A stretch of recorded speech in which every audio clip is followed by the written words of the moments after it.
আসসালামু আলাইকুম ভিউয়ার, সবাই কেমন আছেন? আজকে কথা বলবো যারা সৌদি আরবে নতুন করে আসতে যাচ্ছেন বা নতুন সৌদিতে আসতে যাচ্ছেন, নতুন যারা আছেন প্রবাসী হতে যাচ্ছেন তাদের জন্য আজকের এই ভিডিওটি।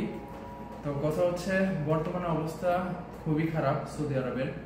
আপনারা যারা চিন্তা ভাবনা করতেছেন সৌদি আরবে আবার প্রবেশ করবেন বা নতুন যারা আছেন এরা সৌদি আরবে প্রবেশ করবেন, ইনকাম করবেন, টাকা পয়সা দেশে পাঠাবেন, লাইফে কিছু একটা করবেন, এদের চিন্তা ভাবনা বেশিরভাগই ভুল।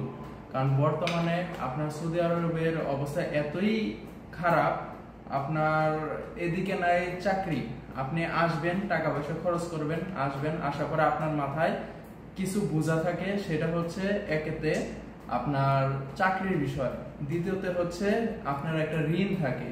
সৌদি আরবে 99% লোক বাংলাদেশ থেকে ঋণ করে তারপর আসে। তো আপনি যদি এখানে আসার পরে চাকরি না পান, থাকতে না পারেন, খাইতে না পারেন, তখন আপনি কি করবেন? আপনার ঋণ শুধাবেন কিভাবে? বা আপনার এই জায়গাতে ইকামার খরচ বা যেভাবে যে খরচগুলো আছে সৌদি আরবে, যে খরচগুলো, এগুলো আপনি কিভাবে পোষাবেন?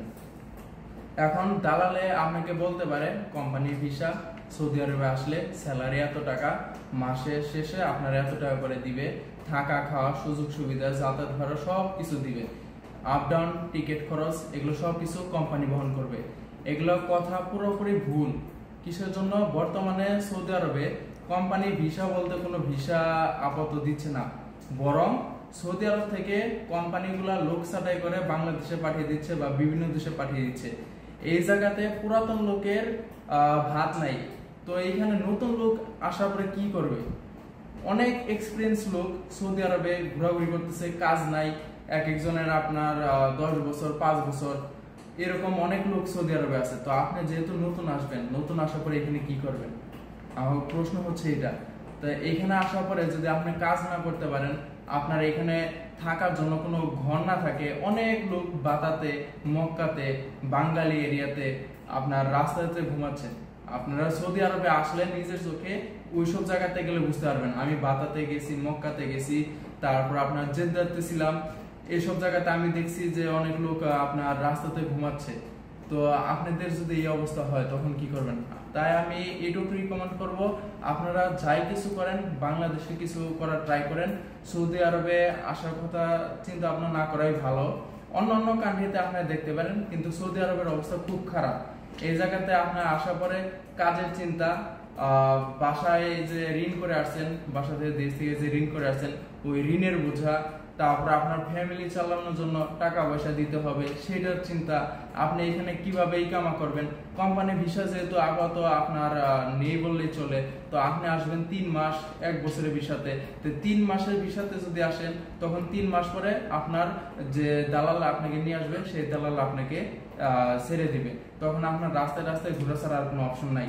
আপনি না পাবেন কাজ, না পাবেন খাইতে, না পাবেন কিছু করতে, মানসিক টেনশন। অনেক প্রবাসী মানুষ এখানে সুসাইড পর্যন্ত করে। আর আল্লাহ না করুক যদি এরকম কোনো পরিস্থিতি হয় তখন সুসাইড ছাড়া আর কোনো অপশন থাকে না। কারণ মানুষ এতটা পেরেশানির মধ্যে সৌদি আরবে কাটাচ্ছে। প্রবাস বলতেই কষ্ট, কিন্তু সৌদি আরবে সবচেয়ে বেশি কষ্ট। এই জায়গাতে আপনার কাজের চেয়ে লোকের সংখ্যা বেশি। তো আমি এটাই আপনাকে বলবো যে আপনারা এইখানে সৌদি আরবে না আসে যে কোনো ভালো কোনো রাষ্ট্রে যাওয়ার জন্য প্রিপারেশন নেন। কারণ সৌদি আরবে আসলে কফিল ভিত্তিক যেহেতু আপনার এখানে কাজ করতে হয়, সেহেতু আপনি চাইলেও কোনো জায়গাতে চেঞ্জ হতে পারবেন না। আবার অনেক সময় আছে কফিল বা দালালের সাথে যদি আপনার না বনে তখন আপনাকে হুরুপ দিয়ে দিবে। হুরুপ দিয়ে দিলে আপনি এই জায়গাতে এমনিতেই অবৈধ। আর অবৈধ যারা আছে মানে ইকামা এক্সপায়ার বা হুরুপ প্রাপ্ত বা এক্সিট প্রাপ্ত যারা আছে, এদের কাজ পাওয়াটা আরো বেশি কষ্টকর। এরা কাজ করে কিন্তু মাস শেষে বেতন পায় না। তো এই জায়গাতে আপনার ঋণ শুধুতেই আপনার 5-10 বছর চলে যায়। তো আলহামদুলিল্লাহ যারা ভালো পজিশনে এতদিন উঠে গেছে এরা তো উঠে গেছে, কিন্তু যারা নতুন আসতেছে এদের কপালে হয়তো বা দুঃখ থাকতে পারে। তো আমি সৌদি প্রবাসী, আমি মানুষের সাথে চলাফেরা করছি, অনেক মানুষে অনেক কিছুই আমার কাছে শেয়ার করে যে ভাই আমার এই অবস্থা, আপনি আমাকে কোনো একটা কিছু ব্যবস্থা করে দেন, ভাই আমি দেশে যাইতেছি আমার কাছে টাকা পয়সা নাই। দেশে যাবে এটার পর্যন্ত তার কাছে ব্যালেন্স নাই। তো বুঝেন সৌদি আরবের কি অবস্থা।